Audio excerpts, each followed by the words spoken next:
Every single day, millions of people wake up with a plan. A business they want to start, a skill they want to learn, a life they want to build. And every single day, they go to sleep having done none of it. Not because they were lazy, not because they lacked talent, but because of three words that have quietly destroyed more dreams than failure ever could. I'll start tomorrow. Meet Daniel. 26 years old, smart, ambitious, full of ideas. His small apartment was filled with notebooks, sticky notes on the walls, half-written plans, and a laptop that was always open but never used for the right thing. To anyone looking in, Daniel looked like someone on the edge of something big. But weeks passed, then months, and nothing moved. Every morning started the same way. The alarm would go off, his hand would reach for his phone before his feet even touched the floor. The scrolling would start. 5 minutes became 10, 10 became 30. By the time he finally sat up, the best hours of the morning were already gone. He would drag himself to his desk, open the laptop, and stare at the blank screen. The cursor would blink at him like a question he could never quite answer. His fingers would hover over the keyboard for a few seconds, then he would close the laptop quietly and whisper the same words he always did. I'll start tonight instead.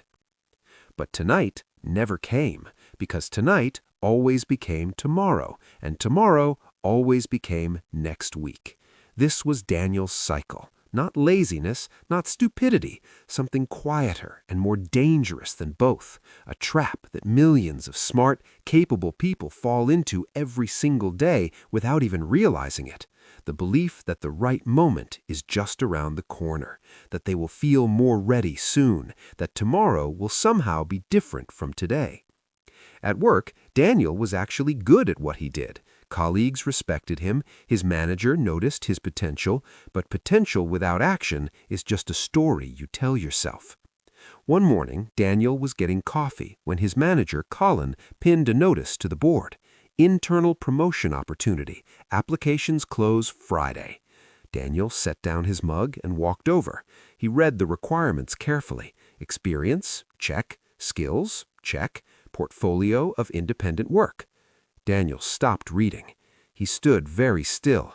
In his mind, he could see his laptop at home, the empty folders, the blank documents, the half-started projects that never made it past the first page. His coworker James walked up beside him, cheerful as always. "You going for it?" Daniel forced a smile. "Yeah, maybe." James walked away confident and ready. Daniel stayed staring at the notice with a quiet knot forming in his stomach. That night, he opened his laptop with real urgency for the first time in months. He created a new folder and typed one word, portfolio. He stared at the empty folder. Then he thought, I should probably research the best approach first. So he opened a video, just for some direction, then another, then one more after that. By midnight, the folder was still completely empty.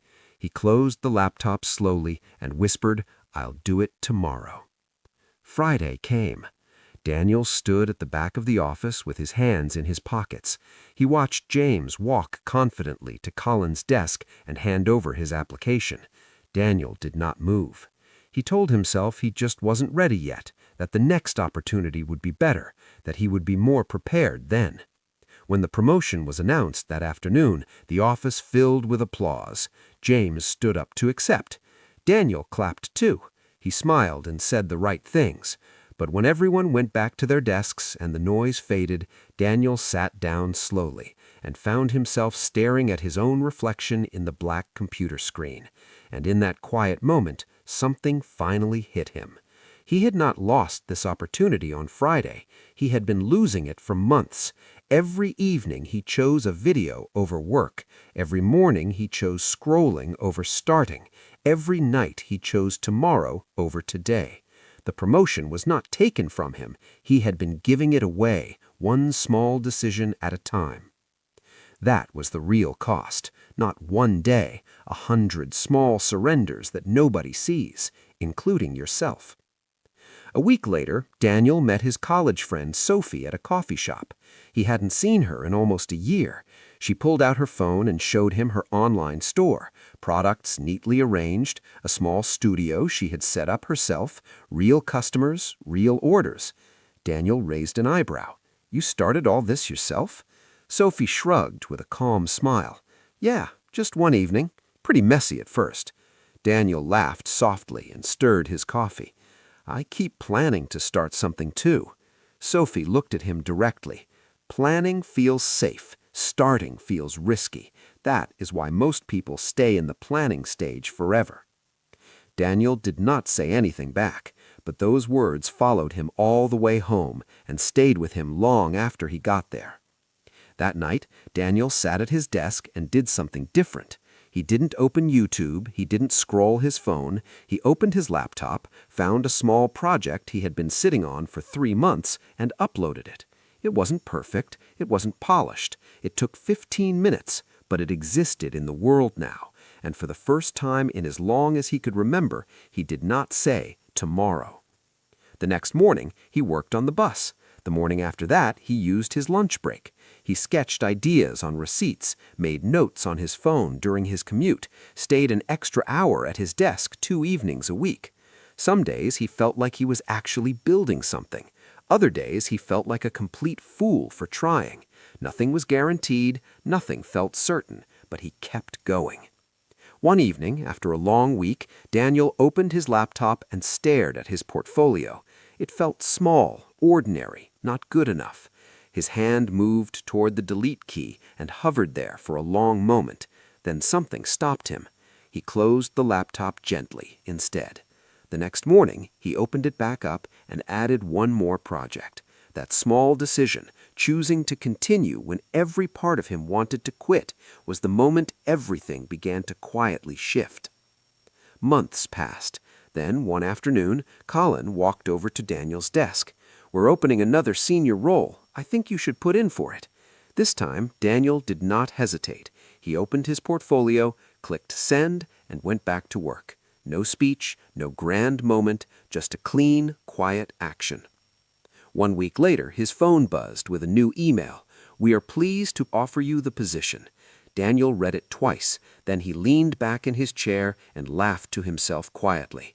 Not because a job title had changed his life, but because he finally understood what had actually changed. It wasn't the portfolio, it wasn't the promotion, it was the moment he stopped waiting for tomorrow and started building today. Everything else was just the result. That evening, he opened his old notebook one last time. The first few pages were full of plans from 2 years ago, ideas circled, goals written in big letters, schedules mapped out in detail. None of it ever started. He turned to a fresh page and wrote one line: "Progress begins the moment you act." Then he closed the notebook, turned off the lamp, and for the first time in a long time, he slept without anxiety about the future, because he was no longer someone waiting to begin. He had already begun. Here's what nobody tells you about saying, "I'll start tomorrow." The cost is not one lost day. It's the version of yourself you never become. It's the opportunity you watch someone else take. It's the relationships, the career, the life you spend in your head instead of in your hands. Every tomorrow you choose is a today you give up. You don't need the perfect moment. You never will, because the perfect moment doesn't exist. It never did. What exists is right now, this second. The project sitting on your desktop, the email sitting in your drafts, the call you've been putting off for 3 weeks, the thing you already know you need to do. Start messy, start uncertain, start even when you don't feel ready. Because success is not built in one big move. It's built in small actions taken consistently over time. The email you finally send, the first rough draft you don't delete, the morning you choose your work over your phone. So if there's something you've been delaying, hear this: stop waiting. Start now. Not tomorrow, not after the weekend, right now. Because the biggest opportunities of your life are not lost in a single dramatic moment. They are lost slowly, quietly, one tomorrow at a time.